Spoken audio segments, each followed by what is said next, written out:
But when was the last time you heard the mainstream media talk about the 270,000 gotaways? Have you ever heard it? Right?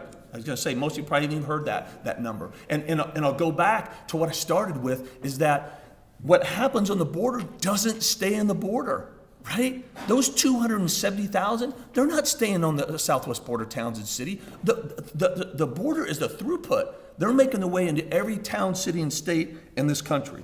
And let me give you a couple more stats.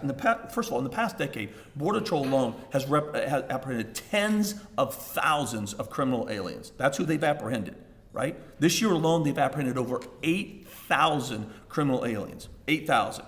And gang members, rapists, pedophiles. I always ask somebody, how many is enough to let in the United States? What, 100 gang members? 1,000 gang members? How many rapists and murders? And I'm not exaggerating. That's the truth, and that's the fact.